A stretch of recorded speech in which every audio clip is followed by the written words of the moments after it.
શ્રી શિવપુરાણ મહાત્મ્ય સોનકજીના સાધન વિષયક પ્રશ્ન કરવા પર સુતજીએ એમને શિવપુરાણના ઉત્કૃષ્ટ મહિમાનું શ્રવણ કરાવ્યું. શ્રી સોનકજીએ પૂછ્યું, મહાજ્ઞાની સુતજી, આપ સંપૂર્ણ સિદ્ધાંતોના જ્ઞાતા છો. પ્રભુ, મને પુરાણની કથાઓના સાર તત્વોનું વિશેષ રૂપે વર્ણન કરવા કૃપા કરશો. જ્ઞાન અને વૈરાગ્ય સહિત ભક્તિથી પ્રાપ્ત થનાર વિવેકની વૃદ્ધિ કેવી રીતે થાય છે અને સાધુ પુરુષ કેવી રીતે પોતાના કામ, ક્રોધ વગેરે માનસિક વિકારોનું નિવારણ કરે છે. આ ઘોર કળિયુગમાં જીવ ઘણું કરીને આસુરી સ્વભાવના થઈ ગયા છે. એ જીવ સમુદાયને શુદ્ધ એટલે કે દેવી સંપત્તિથી યુક્ત કરવા માટે સર્વશ્રેષ્ઠ ઉપાય કયો છે? આપ આ સમયે મને એવો કોઈ શાશ્વત સાધન બતાવો જે કલ્યાણકારી વસ્તુઓમાં પણ ઉત્કૃષ્ટ અને પરમ મંગલકારી હોય તથા પવિત્ર કરનારા ઉપાયોમાં પણ સર્વોત્તમ પવિત્રકારક ઉપાય હોય. તાત એ સાધન હોય એવું કે જેના અનુષ્ઠાનથી તરત જ અંતઃકરણની વિશેષ શુદ્ધિ થઈ જાય અને તેથી નિર્મળ ચિત્તવાળા પુરુષને સદાને માટે આ શિવની પ્રાપ્તિ થઈ જાય. શ્રી સુતજી બોલ્યા, મુનિશ્રેષ્ઠ સોનક, તમે ધન્ય છો, કેમ કે તમારા હૃદયમાં પુરાણ કથા સાંભળવા માટે વિશેષ પ્રેમ અને લાલસા છે. એટલા માટે હું શુદ્ધ બુદ્ધિથી વિચાર કરીને તમને પરમ ઉત્તમ શાસ્ત્રનું વર્ણન કરી રહ્યો છું. વત્સ, તે સંપૂર્ણ શાસ્ત્રોના સિદ્ધાંતથી સંપન્ન, ભક્તિ વગેરેને વધારનારું અને ભગવાન શિવને સંતોષ પામનારું છે. કાન માટે રસાયણ, અમૃત સ્વરૂપ અને દિવ્ય છે. તમે એનું શ્રવણ કરો. હે મુને, તે પરમ ઉત્તમ શાસ્ત્ર છે શિવપુરાણ, જેનું પહેલા પૂર્વકાળમાં ભગવાન શિવે જ પ્રવચન કર્યું હતું. આ કાળરૂપી શાપથી પ્રાપ્ત થનારા મહાન ત્રાસનો વિનાશ કરનારું ઉત્તમ સાધન છે. ગુરુદેવ વ્યાસે સનતકુમાર મુનિનો આદેશ મેળવીને સંક્ષેપમાં આ પુરાણનું પ્રતિપાદન કર્યું છે. આ પુરાણની રચના પાછળનો હેતુ એ છે કે કળિયુગમાં પેદા થનારા મનુષ્યના પરમ હિતનું આ સાધન છે. આ શિવપુરાણ પરમ ઉત્તમ શાસ્ત્ર છે અને આ ધરતી પર ભગવાન શિવનો સાક્ષાત વાગ્મય વિગ્રહ શિવ સ્વરૂપ સમજાવવો જોઈએ અને બધી રીતે એનું સેવન કરવું જોઈએ. આનું પઠન અને શ્રવણ સર્વ સાધન રૂપ છે. આ સાધનથી શિવ ભક્તિ પ્રાપ્ત કરીને શ્રેષ્ઠતમ સ્થિતિમાં પહોંચેલો માનવી તરત જ શિવપદને પ્રાપ્ત કરી લે છે. એટલા માટે જ સંપૂર્ણ પ્રયત્ન કરીને માનવોએ આ શિવપુરાણ વાંચવા સાંભળવાની ઈચ્છા તો અવશ્ય કરવી જ જોઈએ અથવા આ પુરાણના અધ્યયનને અભિષ્ટ ઈચ્છિત સાધન માન્યું છે. આ રીતે આનું પ્રેમપૂર્વક શ્રવણ પણ સંપૂર્ણ મનોવાંછિત ફળ પ્રદાન કરનારું છે.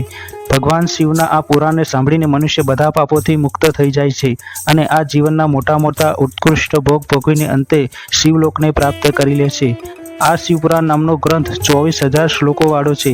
એની 7 સંહિતાઓ છે. મનુષ્યને માટે એ જરૂરી છે કે તે ભક્તિ, જ્ઞાન અને વૈરાગ્યથી સંપન્ન થઈને બહુ જ આદરથી આનું શ્રવણ કરે. 7 સંહિતાઓથી યુક્ત આ દિવ્ય શિવપુરાણ પરમ બ્રહ્મ પરમાત્માની જેમ જ બિરાજમાન છે અને સર્વથી ઉત્કૃષ્ટ ગતિ પ્રદાન કરવા વાળું છે. જે કોઈ નિરંતર અનુસંસાધનપૂર્વક આ શિવપુરાણને વાંચે છે અથવા નિત્ય પ્રેમપૂર્વક આનો પાઠ માત્ર કરે છે તે પુણ્યાત્મા છે. એમાં કોઈ સંશય નથી. જો ઉત્તમ બુદ્ધિવાળો પુરુષ અંતકાળમાં ભક્તિભાવપૂર્વક આ પુરાણને સાંભળે છે, એના પર અત્યંત પ્રસન્ન થયેલા ભગવાન મહેશ્વર એને પોતાનું શિવપદ ધામ પ્રદાન કરે છે. જે દરરોજ આદરપૂર્વક આ શિવપુરાણનું પૂજન કરે છે તે આ સંસારના સંપૂર્ણ સુખો ભોગવીને અંતે ભગવાન શિવના પદને પ્રાપ્ત કરી લે છે.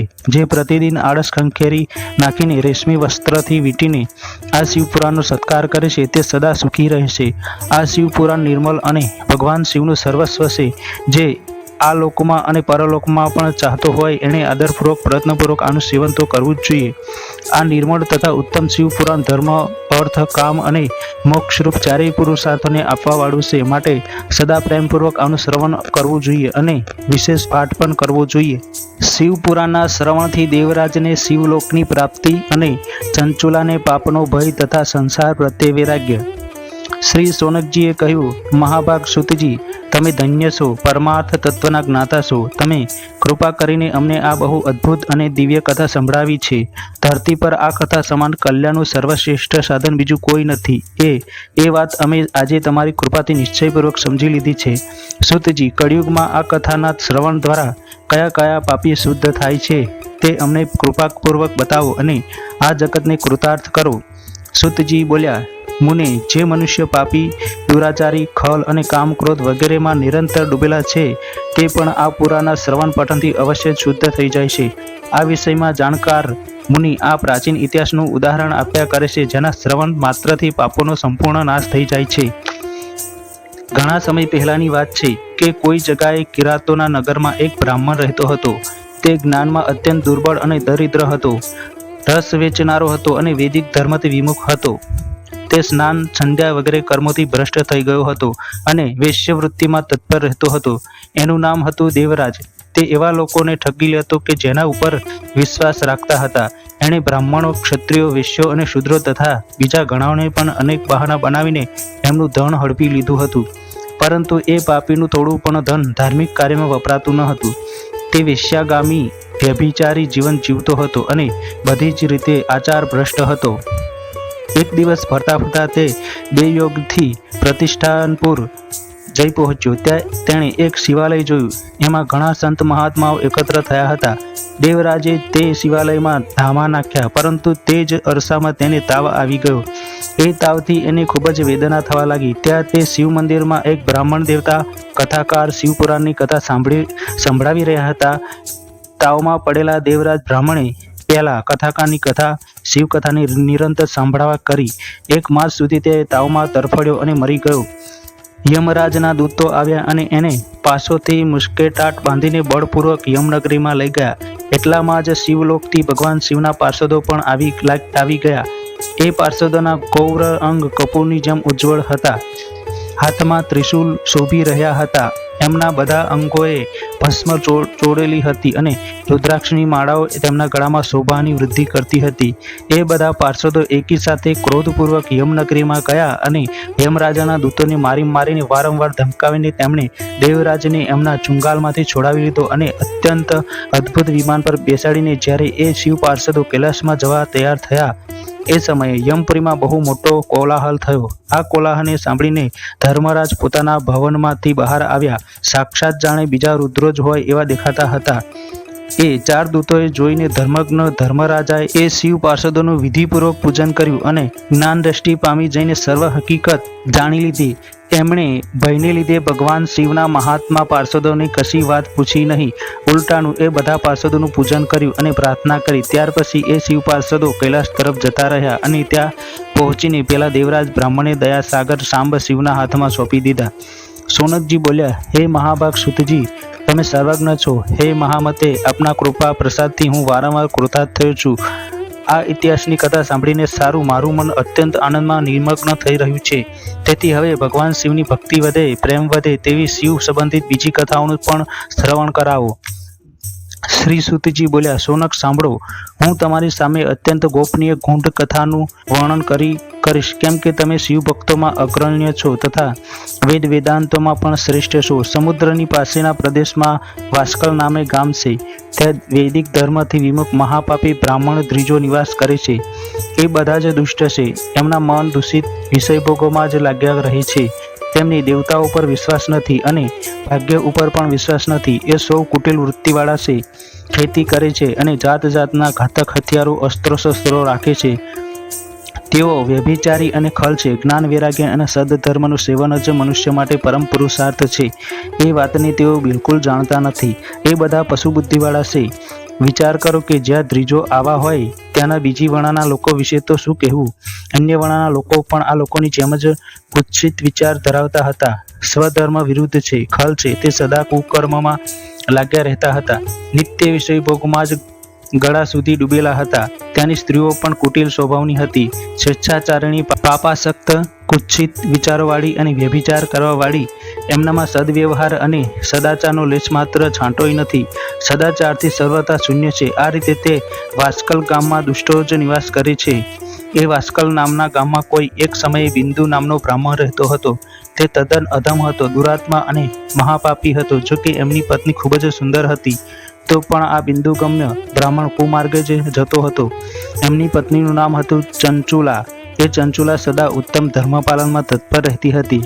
તેમ છતાં એને છોડીને આ બિંદુગમ બ્રાહ્મણ, દુષ્ટ બ્રાહ્મણ વિશ્યાગામી થઈ ગયો હતો. આ રીતે આવા કુકર્મમાં પડેલા બ્રાહ્મણે બહુ વર્ષો થઈ ગયા. એમની પત્ની ચંચુલાને કામ વ્યાપે તો પણ સ્વધર્મનો નાશ થશે એ ભયથી કલેશ સહન કરીને પણ લાંબા સમય સુધી ધર્મભ્રષ્ટ ન થઈ, પરંતુ દુરાચારી પતિના આચરણથી પ્રભાવિત થઈને આગળ જતા તે ચંચુલા પણ દુરાચારિણી બની ગઈ. આ રીતે દુરાચારમાં ગળાડૂબ એ મૂઢ ચિત્તવાળા પતિ પત્નીનો ઘણો બધો સમય વ્યર્થમાં વહી ગયો. ત્યાર પછી શૂદ્ર જાતિ વેશ્યાનો પતિ બનેલો પેલો દૂષિત બુદ્ધિવાળો દુષ્ટ બિંદુક બ્રાહ્મણ સમય જતા મરણને શરણ થયો અને નરકમાં પડ્યો. ઘણા દિવસો સુધી નરકમાં દુઃખો ભોગવીને તે મૂઢ બુદ્ધિ પાપી વિંધ્ય પર્વત પર ભયંકર પિશાચ થયો. આ બાજુ પેલા દુરાચારિણી બ્રાહ્મણ પતિ બિંદુકમના મરણ પછી પેલી મૂઢ હૃદય ચંચુલા ઘણો સમય પોતાની પુત્રોની સાથે ઘરમાં રહેવા લાગી. એક દિવસ દેવયોગે કોઈ પુણ્ય પર્વ આવ્યું ત્યારે તે ચંચુલા ભાઈબંધુઓ સાથે ગોકર્ણ ક્ષેત્રમાં ગઈ. તીર્થયાત્રીઓના સંગથી એણે પણ એ સમયે જઈને કોઈ પવિત્ર તીર્થના જલમાં સ્નાન કર્યું. પછી તે સામાન્ય રીતે મેળો જોવાની વૃત્તિથી બંધુજનો સાથે અહીં તહીં ફરવા માંડી. ફરતા ફરતા તે દેવ મંદિરમાં ગઈ. ત્યાં તેણે એક દેવયજ્ઞ બ્રાહ્મણના મુખે ભગવાન શિવની પરમ પવિત્ર અને મંગલકારિણી ઉત્તમ પૌરાણિક કથા સાંભળી. કથાવાચન બ્રાહ્મણ કહી રહ્યા હતા કે જે સ્ત્રીઓ પરમ પુરુષો જોડે વ્યભિચાર કરે છે તે મરણ પછી જ્યારે યમલોકમાં જાય છે ત્યારે યમના દૂત એમના ગુપ્તાંગોમાં યોનિમાં તપેલા લોખંડના ગોળા ઘુસાડી દે છે. પૌરાણિક બ્રાહ્મણના મુખથી આ વૈરાગ્ય વધારવાવાળી કથા સાંભળીને ચંચુલા ભયથી વ્યાકુળ થઈ અને ધ્રુજવા માંડી. જ્યારે આ કથા પૂરી થઈ અને અન્ય શ્રોતાઓ ત્યાંથી બહાર જતા રહ્યા ત્યારે તે ભયભીત ચંચુલા નારી એકાંતમાં શિવપુરાણની કથા વાંચનાર બ્રાહ્મણ દેવતાને કહેવા લાગી. ચંચુલા બોલી, બ્રહ્મન, હું મારો ધર્મ જાણતી નથી, તેથી મારાથી ઘણો દુરાચાર થયો છે. સ્વામીની મારા પર અનુપરમ કૃપા કરીને તમે મારો ઉદ્ધાર કરો. આજે તમારો વૈરાગ્ય રસથી ઓતપ્રોત ઉપદેશ સાંભળીને મને બહુ ભય લાગવા માંડ્યો છે. હું ધ્રુજી ઉઠી છું. હવે મને સંસાર પ્રત્યે વૈરાગ્ય થયો છે. હું મૂઢ ચિત્તવાળી પાપીણી સ્વયંને ધિક્કારું છું. હું સર્વથા નિંદાને યોગ્ય છું. કુત્સિત વિષયોમાં ફસાઈ ગયેલી છું અને સ્વયંના ધર્મથી વિમુખ થઈ ગઈ છું. હાય, કોને ખબર મારી કયા કયા ઘોર કષ્ટદાયક દુર્ગતિમાં પડવું પડશે અને ત્યાં કોણ બુદ્ધિશાળી પુરુષ કુમાર્ગે ચઢેલી મને પાપીણીને સાથ આપશે. મૃત્યુ વેળાએ એ ભયંકર યમદૂતને હું કેવી રીતે જોઈ શકીશ? જ્યારે બળપૂર્વક તે મારા ગળામાં ફાંસો નાખીને મને બાંધશે ત્યારે મારાથી ધીરજ કેવી રીતે ધારણ થશે? નરકમાં જ્યારે મારા શરીરના ટુકડે ટુકડા થવા માંડશે એ વિશે સમયમાં દુઃખદાયક એ મહાયાતના હું ત્યાં કેવી રીતે સહન કરી શકીશ? હું મરી ગઈ, હું સળગી ગઈ, મારું હૈયું વિદીર્ણ થઈ ગયું છે. હું સર્વ પ્રકારે નષ્ટ થવા લાગી છું, કેમ કે હું દરેક પ્રકારના પાપમાં ડૂબી રહી છું. બ્રાહ્મણ, તમે જ મારા ગુરુ, તમે જ મારા માતા અને તમે જ મારા પિતા છો.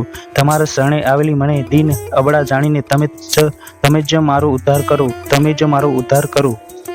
સૂતજી કહે છે, સોનક, આ રીતે ખેદ અને વૈરાગ્યથી યુક્ત થઈ ગયેલી ચંચુલા બ્રાહ્મણ દેવતાના ચરણમાં આડોટી પડી ત્યારે તે બુદ્ધિમાન બ્રાહ્મણે કૃપાપૂર્વક એને ઉઠાવી અને આ પ્રકારે કહેવા લાગ્યા. બ્રાહ્મણ બોલ્યા, નારી, સૌભાગ્યની વાત છે કે ભગવાન શંકરની કૃપાથી શિવપુરાણની આ વૈરાગ્યયુક્ત કથા સાંભળીને તને સમયસર ચેતવણી મળી ગઈ.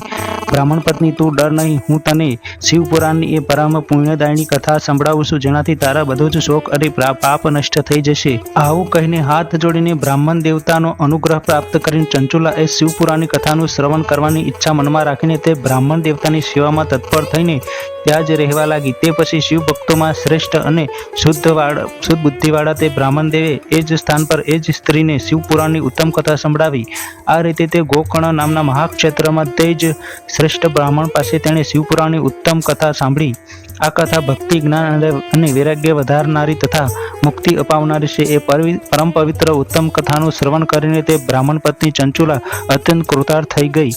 એનું ચિત્ત શીઘ્ર જ શુદ્ધ થઈ ગયું. પછી ભગવાન શિવના અનુગ્રહથી એના હૃદયમાં શિવના સદગુણોનું ચિંતન થવા લાગ્યું. આ રીતે એણે ભગવાન શિવમાં નિરંતર રાચનારી ઉત્તમ બુદ્ધિ મેળવીને શિવનું સચ્ચિદાનંદ સ્વરૂપ વારંવાર ચિંતન આરંભ કર્યું. સમય જતાં ભક્તિ, જ્ઞાન અને વૈરાગ્ય યુક્ત થયેલી ચંચુલાને કોઈ પણ પ્રકારના કષ્ટ વિના શરીરનો ત્યાગ કર્યો. એટલામાં જ ત્રિપુરુષ ભગવાન શિવનું મોકલેલું એક દિવ્ય વિમાન ઝડપી ગતિથી ત્યાં પહોંચ્યું. એ વિમાનમાં શિવના અનેક ગણો બેઠેલા હતા અને વિમાન જાત જાતના શોભા સાધનોથી શણગારેલું હતું. ચંચુલા એ વિમાન પર બેઠી અને ભગવાન શિવના શ્રેષ્ઠ પાર્ષદોએ એને તત્કાળ શિવપુરીમાં પહોંચાડી દીધી. ચંચુલાના સઘળા અંતર મેલ ધોવાઈ ગયા અને એનું અંતઃકરણ પણ શુદ્ધ થઈ ગયું હતું.